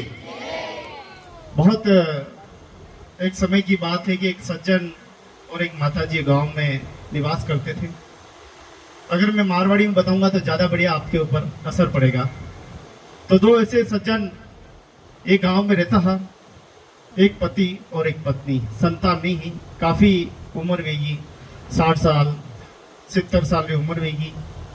लेकिन वड़ारी गली में जावा अच्छा अच्छा तरफ था।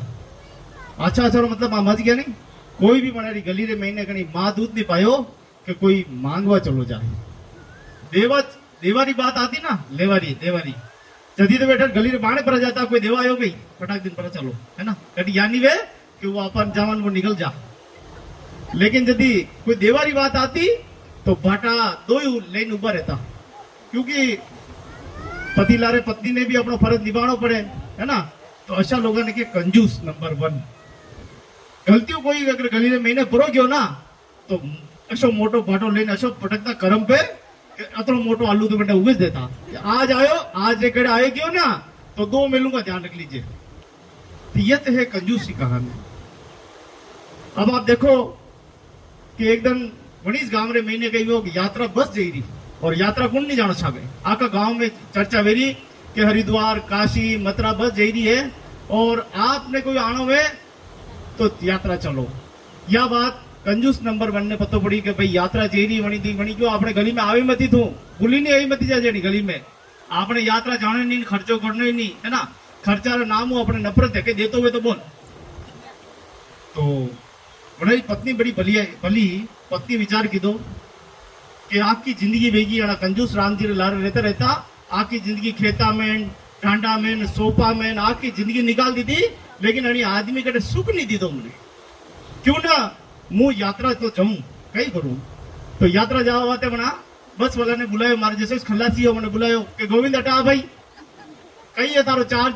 मैं क्यों हुक्म चार्ज तो वही 15-20 हजार रुपया है एक जनारा। मना के 2 जनारा बुक कर ले मना, ठीक है, पया मुँह दे दूं 2 जनारा पया मारे जेब में डाल दीता। मना क्यों ये 20 हजार और राख जेब में, जटे मुंह क्यों इशारा करूं बटे दे दीजिए, आचे रहमती, ठीक है।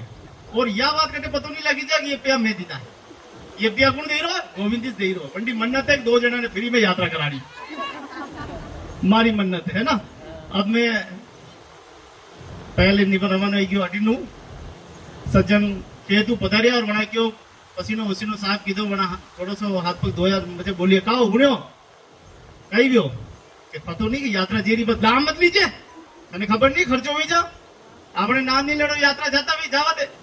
अरे ऐसी बात नहीं है, वो गोविंद नहीं है अपने बस वालों जो है वो अपने बड़े गांव में रहे, वो फ्री में ले जी रहो बिल्कुल। 2 जना ने फ्री में बड़ी क्यों कई बात करे फ्री में है, का वेडी वेरी के ले कपड़ा बांध अबारी चला नहीं तो कई तो राते वो पलटी जातो अबारी से घर जिन भी जावा है ना रोटी बने ले फटाफट ले चला तो अभी ये दो ही राते जिन बने घर बैठ गया अच्छी बात है। सुबह यात्रा ने बस रवाना हुई तो एकलिंग जीरो मंदिर आवे माजी इशारो कीधो गोविंद दे नहीं 1200 रुपया तो बेल है 1200 मिलिया धीरे धीरे धीरे धीरे हरिद्वार पहुंचा।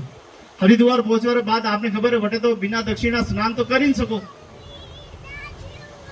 दंपति क्यों आपा बिल्कुल राते 12-1 बजे जाऊंगा जटे सब लोग हुई जान पचे हाँ डुबकी लेकिन बाहर निकल जाती कोई पाया मांगी ली 12-1 बजे और डुबकी खबर लगा। आखिर पुजारी जी पकड़ी लीधा भाई साहब बिना दक्षिणा आप स्नान नहीं कर सको। बना क्यों एक काम कर दक्षिणा तो नहीं दूंगा लेकिन तू एक काम कर कभी गांव में आई जाए माने गांव में तो थने गारा गाय तो नहीं दूंगा। बनी क्यों यार ये कोई कंजूस दिख रहे हो अपनो कंजूस अपनो कंजूस बात चलो गारा गाय चाली कई बात दे दीजो।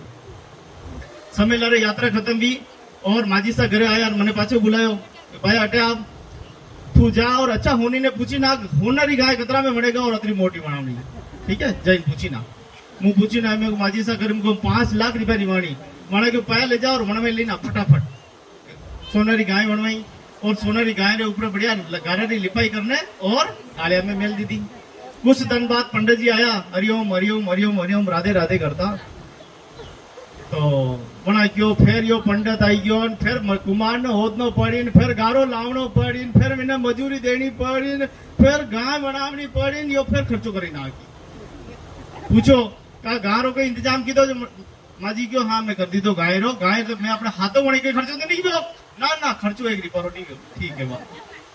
तो अब देखो गाय पंडित जी ने दान की दी और दान करवाने बाद में एक समय बड़ा दोहरी मृत्यु हुई और मृत्यु में देखा आपा कि जो माता है वह तो गाय माते बैठने जे रही और जो आदमी है वो बेचारा वंडे सेंटर पड़ी रहा आगे पाचे सब आड़ी वंडा बढ़िया जो कलयुग जो है ना राक्षस मैं ली रहा हूँ। अब उन्हें पूछो कि तू मैं थे ऐसा कई कर्म कीधा कि तू तो गाय पे बैठने जे रही मैं ऐसा कई कर्म कीधा जो मारे ये होटा पड़ी रहा है? तो देखो कितनी बड़ी बात है तो क्यों माजी साहब क्यों तुम काम करो यू करता करता था अपन नहीं चाहते बरसागर पानी में था पूछड़ो पकड़ लो आप तो बात करता करता निकल जाना तो पूछड़ो पकड़ियो वना बतायो वधी आप यात्रा किया वो सब खर्चो आप ही दो आप जो वह गाय दीदी वह होनारी गाय ही वह गारारी गाय नहीं थे तो खर्चो करना क्यों जोरदार वो पूछड़ो छूट गए मैं तो नारगी में रह गया और माता जो है भवसागर पार कर गई। अनी कथारो यो सार है कि जिंदगी में कंजूस रहनो लेकिन धर्म रे प्रति कंजूस रहना भी ठीक नहीं कि साहिब इतना दीजिए जहां में कुटुंब समाए मैं भी भूखा न रहूं और साधु भी भूखा न जाए। मेरे घर पे कोई मेहमान आया वो भूखा न जाए। आप देखो भगवान कृष्ण कतरा दयालु हा यदि हमारा प्रिय मित्र यदि मिलवा बातें गयो एक मुट्ठी चावल ले गयो अगर एक मुट्ठी और जरा सो लेता तो आखिर सृष्टि बना दे देता। आप कल्पना करो कि मित्र मित्र बातें उन्हें दुख नहीं देखियो जगह फिर भी सुदामा ने अतरो दीदो कि मनाने पड़ी जड़ी देश ना सुदामा देश ना पूरा राजगुरु बनी दीदा मनाने अति बड़ी तो भगवान ने घरे देर है अंधेर नहीं है अब धन बटोरने कतरो छुपे लगा कतरो भलो कर लगा लेकिन एक समय अंत समय कोई कहना कि ये तो सब फोकटी बाता है ये तो सब बेकार बाता है कोई धर्म अरम नहीं है कहीं नहीं वे लेकिन वास्तव में धर्म वे और धर्म है जदी तो आप बेटा लगा धर्म ने जाजम पे उठे ये धर्म ही है जिन्हें अपना कुछ लोग जीवित तो रखी लिखे हो। आज आप जाओ खाली ज्यादा नहीं 17 किलोमीटर उदयपुर जाओ खाली आप उबेश्वर जी में जाइन भगवान कृष्ण की तस्वीर लेने बता दो कि कशा भगवान ने कहीं आदिवासी ने पूछ लीजिए कशा भगवान ने बता तो कोई नहीं बता पाए। श्रीनाथ जी ने नहीं ओढ़ के इंद्र भगवान ने नहीं ओढ़ के गजानंद जी ने जरूर ओढ़ के खाली वह हूंड लगी लगी जगह गजानंद जी बाकी तो महादेव जी गजानंद जी सिवा कशा भगवान ने नहीं ओढ़ के 17-18 किलोमीटर में भी लोग अपना धर्म नहीं जाने ये तो अपा कुछ अच्छा धर्मार्थी सेवार्थी सनातनी हा जने यानी धर्म ने जाजम ने पकड़ी रखी है आणि पूरा इलाका में हम देखा अंबा माता में प्रचार की तो कम 2-2.5 हजार लोगों ने पतो है कथा चाली रही लाइव चाली रो है लेकिन फुर्सत नहीं है भगवान रो नाम लेवा रही फुर्सत नहीं है। व्यासपीठ महाराज श्री आप धर्म रो रक्षक भी है वकालत भी करे और स्वयं में एडवोकेट है कोई मामूली नहीं है। आप यूं मत लीजिए कोई हमें बेटा लगा आदमी कोई मामूली वेगा आप एडवोकेट है एजुकेशन है लेकिन आप धर्म रो मार्ग जो है वो चुनियो।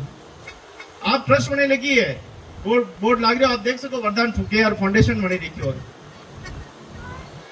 महाराज श्री जटे भी कथा करे चाहे नफो वे चाहे नुकसान वे लेकिन कभी मुंडू आपने नहीं कहेगा तुम्हारा नफो नुकसान वे अबार जटे में कथा करना है बिल्कुल कच्ची वस्ती है असी वस्ती जड़ी जगह पैर ही लालो नहीं गया महाराज जी क्यों अपने ज्ञान रो प्रचार की तरफ वे सके सनातन रो प्रचार की तरफ वे सके लोगों ने मरी लगी आत्मा ने आप जीवित की तरह कर सका बनने लिए गोविंद जी बड़े कथा करनी है लेकिन अब मैं इनके बीच में कथा कर करके थक गया हूँ मेरे को ऐसी जगह कथा कराओ जहां मुझे ऐसे ज्ञानियों से मिलने का मौका मिले जो लगे कि मुझे कि मैंने कथा सुनाई और देखो इतनी बढ़िया है ना कितनी अच्छी जगह आप महाराज जी और महाराज कालू पसंद है कालू महाराज पसंद है आपने बहुत अच्छी जगह चुनी गोविंद जी वास्तव में कालू मैंने धन्यवाद देगा आपने बाद में यदि पूर्विया कॉलोनी में जाएगा ना कथा करवा वे भी बहुत खुश होगा क्योंकि वो भी बहुत अच्छी कॉलोनी है थोड़ी धर्मरी जाजम ने जीवती राखवा बाते महाराज श्री फाउंडेशन बनायो है और महाराज श्री खाली एक मिनट खाली महाराज श्री जो है आप देखता वो खाली कथेरे काम नहीं है महाराज श्री रो काम जाड़ोल फलाशिया ओगना कई ऐसी सरकारी स्कूल है जना मैंने वस्त्र भी दान करवा जाए शिक्षा की सामग्री पहुंचावे बटे जूता जटे जो आवश्यकता है महाराज जी बटे मेडिकल कैंप लगाना अगर आप चाहो अटे कोई कैंप लगाना तो आप कैंप आकर चाचड़ो है कोई भी कैंप भी आप महाराज श्री फाउंडेशन के द्वारा लगे सके रविवार को फाइनल किया देखो आप पहला फाइनल एक बार जोरदार ताली बजे दो है ना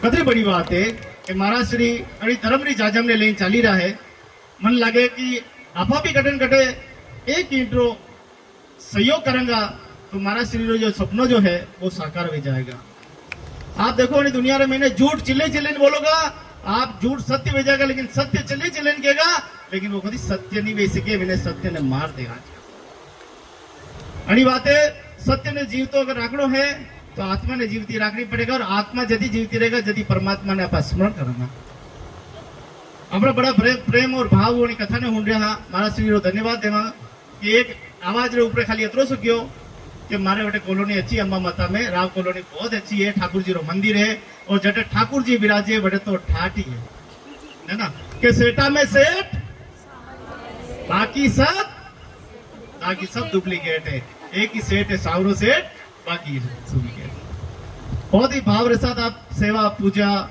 आप मानव जाति है ना आप पशु पक्षी जीव जंतु पेड़ पौधा मैं देखियो है आपने मैंने जो ललक है जो उत्साहित है मैंने परख्यो है कि आपने हर एक प्राणी ने बातें चिंता आपने कीड़ी भी मर जाता आपने दर्द में मारा हाथ कीड़ी की तरफ पड़ गई आपने धर्म की हालत कई हुई रही आपने पता है आज कोई भी जैन साधु आवे ना एयरपोर्ट पे उतरे तो वो बटू पैदल चाले तो मंडे लारे 20 जना 25 जना मंडे लारे चाले देखो जैन समाज रा अबार 1500-1600 साधु आया अपने उदयपुर में करीब पूरा जैन समाज बनी में लाग गयो सब काम काज छोड़ी सब लागी गयो कि अपना गुरुजी आया है वना घरे लावना वना चरण वंदन करना है घर में बोले जानो है फेरो लगवानो है घर में फेरो लगवानो है मंदिर में ठहराना है अपने पतो भी लगी जाएगा अपना इष्ट देवता आया है तो आप खराटा बंद नींद गाड़ा कटी यानी में नींद में कटे बगन पड़ी जा अपाशा आप अपने गुरु रो आदर नहीं करा अपने माता पिता रो आदर नहीं करा तो किस तरह काम चलेगा ये शिक्षा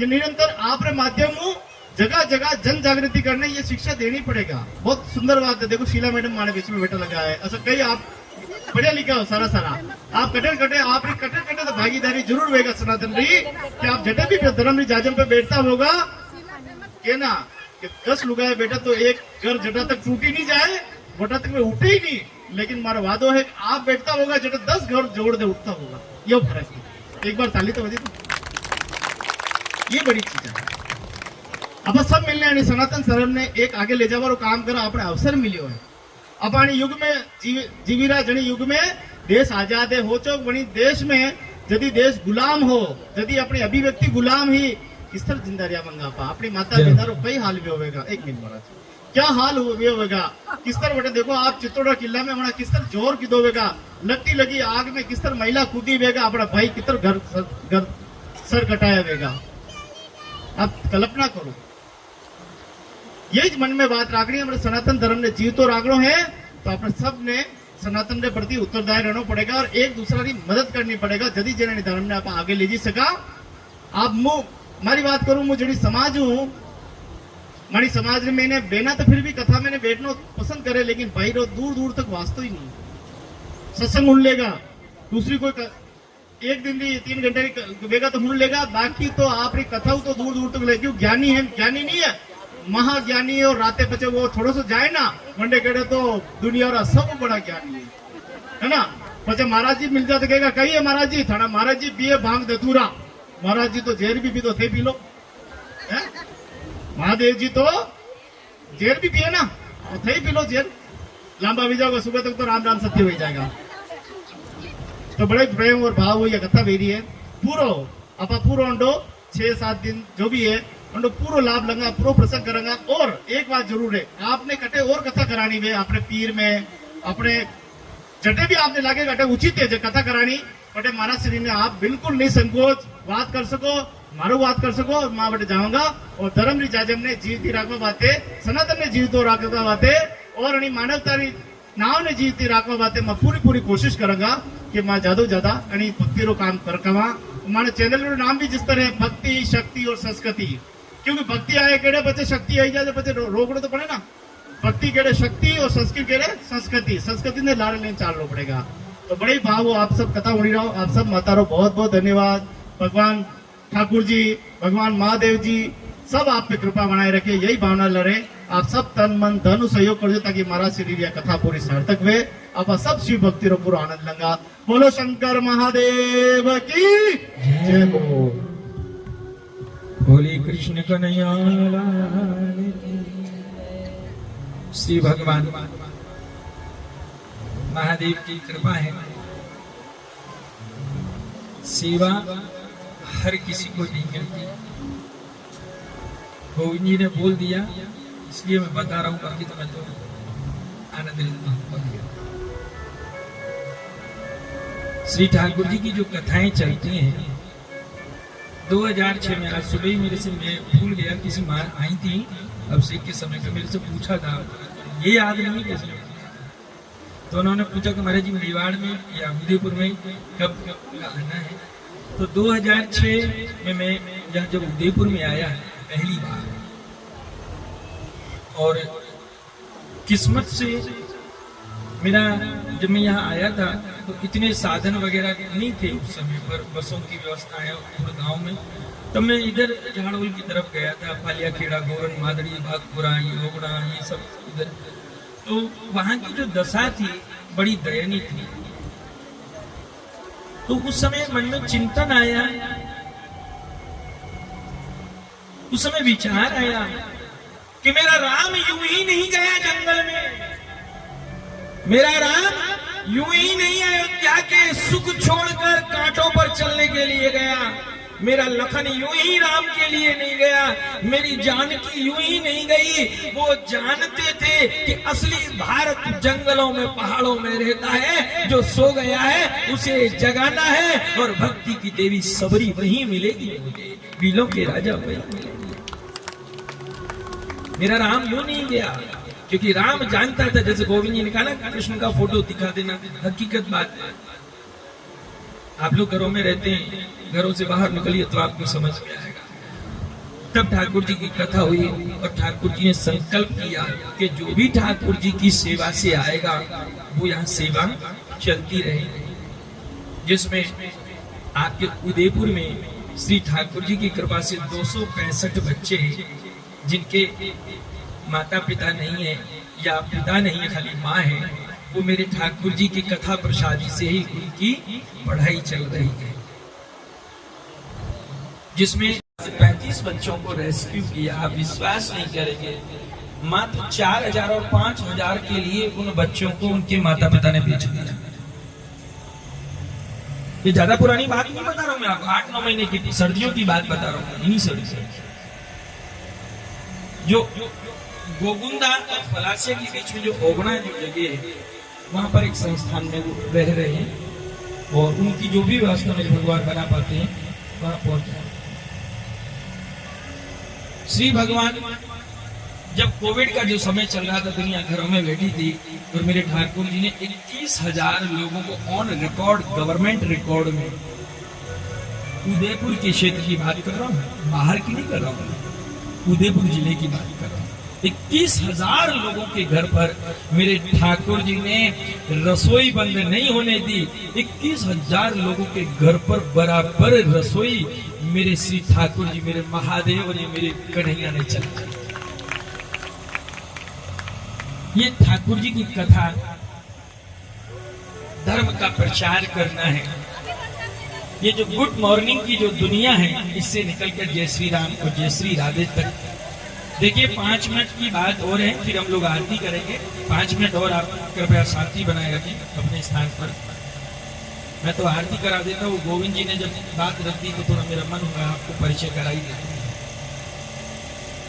श्री भगवान की जो कथाएं होती हैं, इन कथाओं से जो हमें थोड़ी बहुत राशि एकत्रित होती है, उस राशि से आपके मेवाड़ में और जो एकलिंगपुरा गांव है गुप्तेश्वर जी के पास में, उसके पास में मेरे श्री महादेव की कृपा से और वहां करीब 2 बीघा जमीन हम लोगों ने ली है और उस पर गौशाला नहीं बन रही है, उस पर गौ चिकित्सालय बने। गौशालाएं बहुत हैं, लेकिन लावारिस गाय जब रात के अंधेरे पर सड़क पर कोई उसे टक्कर मार देता है, या जब तक दूध दिया मीठा मीठा हमने पिया और उसे फिर छोड़ दिया, तो ऐसी जो लाचार या बीमार या एक्सीडेंट की जो गाय है, उनके चिकित्सा की व्यवस्था वहां होती है। श्री भगवान की कृपा कथाओं को करने का उद्देश्य केवल और केवल यही है कि सनातन जगता रहे, उसका जागरण रहे। पढ़ा लिखा होना ज्यादा महत्व नहीं रखता।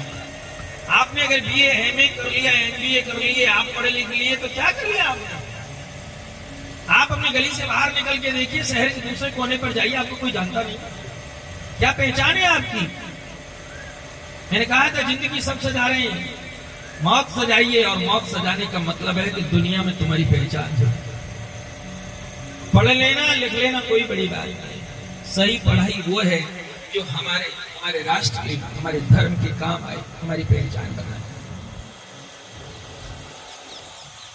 पिछली जब कथा हो रही थी, एक भैया ने कहा था, महाराज जी तुम भी गली गली में घूमते रहते हो, भटकते रहते हो, इससे अच्छा कोई नौकरी कर लेते तो 2 पैसे कमाते, बढ़िया है। सही कहा हमारे। नौकरी करता, पैसा कमाता तो अपना और परिवार का पेट भरता, अपना और परिवार का पेट भरता। लेकिन जब राम नाम की ध्वजा को लेकर चल रहा हूं, तो सकल संसार की आत्मा का पेट भरने का कार्य कर रहा है। अपने पेट को तो गली में घूमने वाला सुअर कुकर भी भर लेता है साहेब। आप मानव हो, आपने मानवता के लिए क्या किया? ये आप पढ़ाई लिखाई कोई मायने नहीं रखता हो। जैसे गोविंद जी ने कह दिया कि साहब पढ़े, ठीक है पढ़ाई कर ली, लेकिन उस पढ़ाई का अर्थ क्या है? केस लड़ना कोई मतलब नहीं होता। और ये भी मैं आपको कह दूं, बहुत सी जगह भ्रांति हो जाती है कई बार कि जैसे इस कपड़े को देखना है, सादा को देखना है, ऐसे घूमते के ये पढ़ा लिखा तो होगा नहीं, ऐसे चल देता होती समाज में सच्चा रखे चले जाए। ऐसे बहुत पढ़े लिखे लोग हैं हमारे इस देश के अंदर। 2006 में संपूर्णानंद संस्कृत विश्वविद्यालय बनारस, जो हिंदुस्तान की पहली यूनिवर्सिटी है, पंडित मदन मोहन मालवीय जी द्वारा स्थापित। 2006 में मैंने संस्कृत साहित्य से पीएचडी के लिए दिया। मैं आपको बता रहा हूं, पढ़ा लिखा होना कोई बड़ी बात नहीं है, पढ़ना कोई डिग्री इकट्ठी कर लेना कोई बड़ी बात नहीं है। उसके बाद मन नहीं भरा, नोएडा से 3 साल का फिर जर्नलिज्म कोर्स किया, वो पढ़ाई करी, और 2 वर्ष पहले कानून को पढ़ करके उसकी भी डिग्री ले ली है, और एट प्रेजेंट में आयुर्वेद का स्टूडेंट है। पढ़ना अलग विषय है, लेकिन पढ़ाई काम क्या आ रही है ये अलग विषय है। आप क्या करते हैं ये महत्व रखता है, पढ़ना महत्व नहीं रखता। आपके कर्म क्या है, और अभी इसी 1 तारीख से हम लोगों ने अपने वरदान केयर फाउंडेशन में एक नया प्रोजेक्ट और प्रारंभ किया है। और सबसे आश्चर्य की बात है कि 2012 से हम लोग अपने फाउंडेशन को चला रहे हैं, जिसमें हमने सरकार से 1 रुपया नहीं लिया आज तक। प्रोजेक्ट के नाम पे हमने एक फाइल नहीं लगाई। और अभी इस 1 तारीख से हम लोगों ने इस मेवाड़ में, उदयपुर में कई थानों में और हॉस्पिटल्स में बोर्ड लगा दिए हैं कि किसी की लावारिस, अगर किसी की मृत्यु हो जाती है या कोई गरीब परिवार है जो अपने अंतिम संस्कार करने के लिए समर्थता नहीं रखता, उसके पास सामर्थ्यता नहीं है, तो ऐसे लोगों के अंतिम संस्कार के लिए मेरे महादेव शमशान में अपना स्थान देते हैं और मेरे कन्हैया आकर उनका कल्याण करते हैं। उनका जो भी खर्चा होता है अंतिम संस्कार से और हरिद्वार तक जाने का, वो सारा खर्चा मेरे ठाकुर जी उठाते हैं। और इस बीच में अगर हमें ये पता चल जाए कि इस धर्म का है या जो भी है, तो फिर हम उसी के धर्म के अनुसार उसका अंतिम संस्कार करें। ऐसा नहीं है कि कोई अगर अलग धर्म का है तो हम हमारे सनातन से करेंगे, नहीं, वो तो चला गया, अब उसका धर्म तो उसके साथ है, हमारा धर्म हमारे साथ। तो श्री ठाकुर जी की जो कथाएं होती हैं, इन कथाओं का ध्येय केवल और केवल धर्म की स्थापना हो, धर्म का जागरण हो, सनातन जगा रहे। क्योंकि याद रखना, मैं एक अंतिम बात के साथ अपनी बात पूरी कर रहा हूँ, पंक्ति के साथ मैं माओ से बहुत जिम्मेदारी से इस बात को कहना चाहूंगा। क्योंकि याद रखना, जब 23 वर्ष के भगत सिंह को फांसी लग रही थी, वो भी एक माँ का बेटा था। 23 वर्ष के भगत सिंह को जब फांसी लग रही थी, माँ जब मिलने गई तो मिलते मिलते जब माँ रो रही थी, तो भगत सिंह ने पूछा था कि माँ मुझे माफ करना, मैं 23 वर्ष की उम्र में मर रहा हूँ, मैं तेरी सेवा नहीं कर पाया, मैं अगले जन्म में आऊंगा, तेरी सेवा कर रहा हूँ, अब तो मैं केवल भारत माँ की सेवा के लिए अपने आप को आहूत कर रहा हूँ, तू रो मत, तू क्यों रो रही है, तुझे दुख है। तो माँ ने, भगत की माँ ने सीना तान के कहा कि बाबले, मैं तेरे मरने पर नहीं रो रही, मैं रो इसलिए रही हूँ अपने उस विधाता पे कि मेरी कोख से एक भगत क्यों पैदा हुआ, 2-4 और होते तो राष्ट्र को समर्पित कर देते। मैं माओ से कहना चाहता हूँ, आपके ऊपर बड़ी जिम्मेदारी है। आप अपने बच्चों को डॉक्टर बनाइए, इंजीनियर बनाइए, कलेक्टर बनाइए, लेकिन साथ में उन्हें संस्कारवान भी बनाइए। उनमें आप धर्म का जागरण करिए। आपके ऊपर बहुत बड़ी जिम्मेदारी है। अगर आप जाग जाएंगी तो धर्म जाग जाएगा, नहीं तो क्या होगा, क्या होगा? दुकान के बाहर भीड़ लगेगी और तुम्हारी गर्दन पर कोई कैंची चला जाएगा। दुकान के बाहर भीड़ लगेगी, लगी कि नहीं लगी? नहीं लगी, भूल गए? ज्यादा दिन नहीं, दुकान के आगे भीड़ लगेगी, सब भीड़ खड़ी रहेगी गधों की तरह, और कोई कैंची चला जाए तो साहेब, माओ से मेरा निवेदन है कि जननी तू ऐसो पूत जन के दादा के सू, और याद तो पांच भली के मत गवावे। माँ को अपनी जिम्मेदारी समझनी है, और मातृ शक्ति जाग गई तो फिर मेरे देश में दोबारा से मेरा भारत अखंड भारत हो जाएगा, जिसके 18 टुकड़े हो गए हैं। आचार्य चाणक्य का संकल्प सिद्ध हो जाएगा और मेरा भारत भारती माँ के नाम से प्रकट हो जाएगा। बोली शंकर भगवान। अब एक सुंदर सा भजन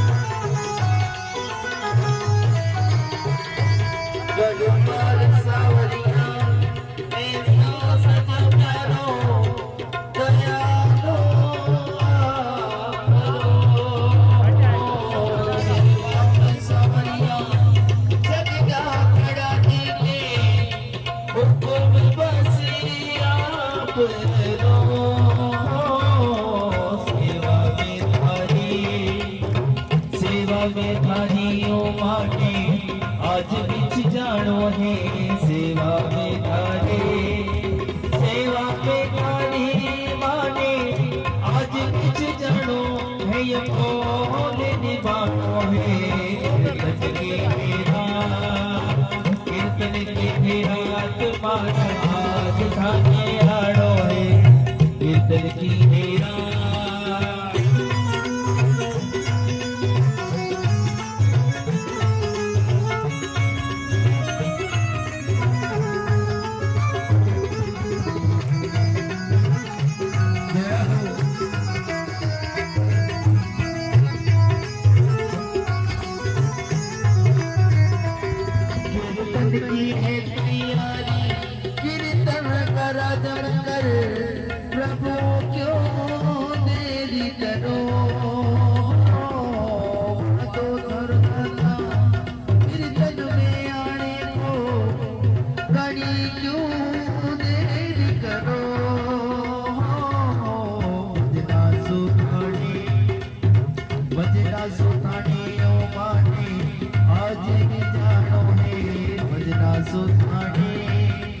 भजना सुखाने ओ बाबा हाजिर जानो है ये बोल निभानो है कीर्तन की मेरा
सभी अपने स्थान पर खड़े होंगे आरती के लिए। आज ऐसी बढ़िया कथा मैंने सुनी है उदाहरण सहित कि लगा भी नहीं कि कथा में बैठे हुए हैं।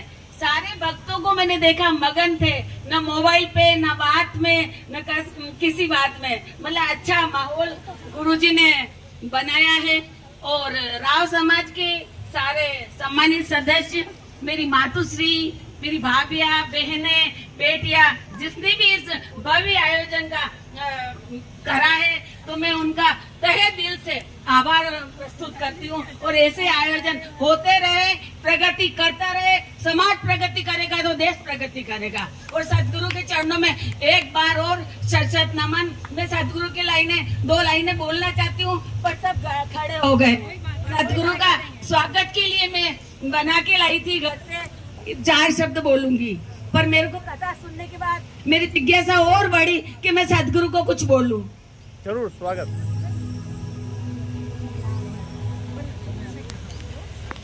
वारी जाऊं रे पुड़ा में तो वारी जाऊं रे, वारी जाऊं रे पुड़ा में तो वारी जाऊं रे, मारा सतगुरु आया आंगना में वारी जाऊं रे, मारा ज्ञानी गुरु आया आंगना में वारी जाऊं रे, मारा सतगुरु आंगन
नमन। जय हो जय हो। अब सभी आरती करेंगे। प्रभु हरि शिव ओंकार ब्रह्मा विष्णु सदा शिव ब्रह्मा विष्णु सदा शिव हर जगत तारा ओम हर हर हर महादेव हरि एकानंद चतुरानंद पंचानंद राधे शिव पंचानंद राधे शासन करुणाशन शिवाहन साधे ओम हर हर हर महादेव योग चार चतुर्भुज दस भुजते सोहे तीनों रूप निरंता त्रिभुवन जन मोहे ओम जय जय महादेव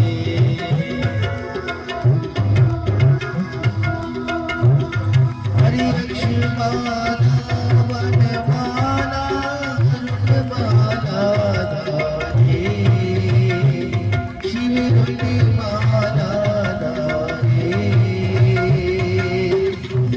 चंदन रंग बदलोते चंदन बदन सोहे बोले शशिधारी ओम हर हर हर महादेव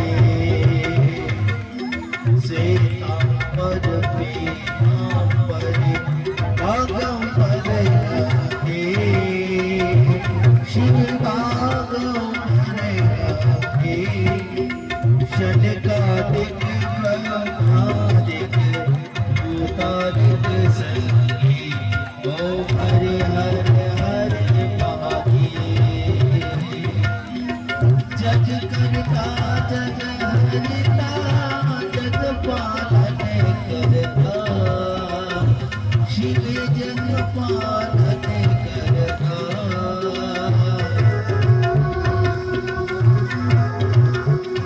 अरे जग करता जग हरता जग पालन करता ओम हर हर हर महादेव ब्रह्मा विष्णु सदा शिव जानत अविवेका शिव जानत अविवेका प्रणवाक्षर के माते ये तीनों एका ओम हर हर हर महादेव त्रिगुण शिव जी की आरती जो कोई कर गावे शिव पावे मनावे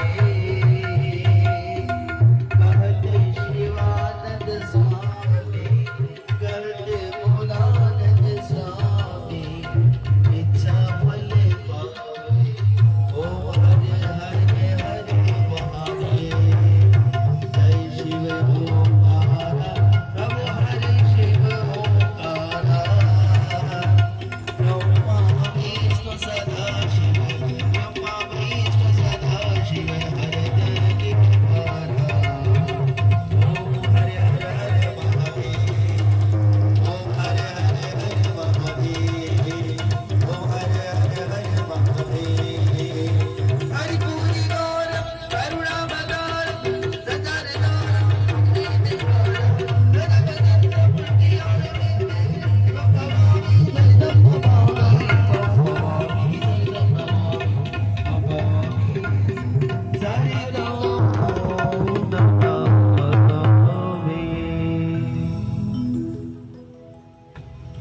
बोली शंकर भगवान की जय।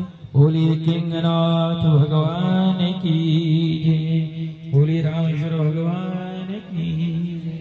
ओम नमः पार्वती पते हर हर महादेव हर हर महादेव हर हर महादेव। कल कथा में रुद्राक्ष का महत्व, प्रयोग, उपयोग, कल बेल पत्र के प्रयोग, उपयोग और अभिषेक के प्रयोग, उपयोग, ये 3 कथाएं मुख्य रहेंगी कि रुद्राक्ष कब कहाँ कैसे प्रयोग किया जाता है, बेलपत्र का कब कहाँ प्रयोग किया जाता है, कैसे किया जाता है, और अभिषेक कितने प्रकार के होते हैं और उनसे क्या क्या लाभ होते हैं। कल की हमारी कथा का मुख्य विषय रहेगा। सभी लोग एक परिक्रमा करते हुए प्रसाद लेकर जाएंगे और जिनके हाथ में बिल्व पत्र है, जिनके हाथ में बिल्व पत्र है, मैं निवेदन करूंगा सभी लोग 2 मिनट के लिए खाली ध्यान दें। मुझे पता है प्रसाद आ गया है और आपका मन प्रसाद की ओर भाग गया है, लेकिन कोई बात नहीं, प्रसाद कहीं नहीं जाएगा, यही मिलेगा। जिनके पास बेल पत्र है और जो सुबह 11 बजे पूजा में नहीं आ सकते, वो लोग जो कथा में बेल पत्र हाथ में लगते हैं, वो लोग कथा आरती होने के बाद धीरे से मंच पे रोजाना का क्रम रहेगा, रोजाना चढ़ेंगे और भगवान महादेव पर और शिव महापुराण पे अपना बेल पत्र और पूजन के स्वरूप में चावल आप यहाँ छोड़ेंगे।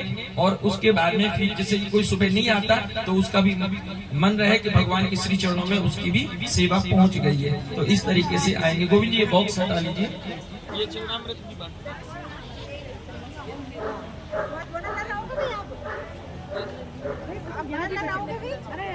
दर्शन करना, दर्शन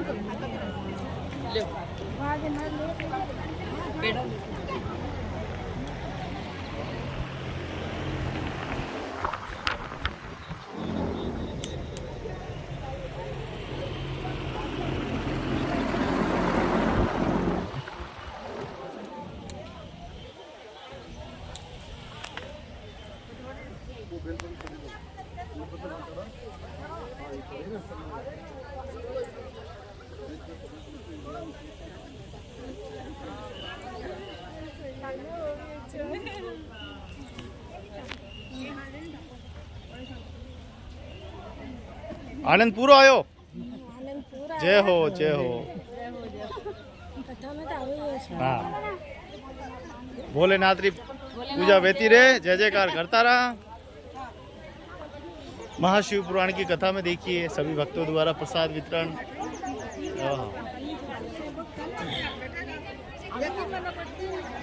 तो कथा का आज दूसरा दिन संपन्न हुआ है। हाँ,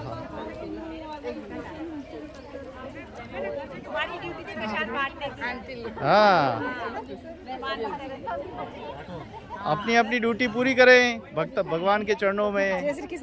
जय हो, जय हो।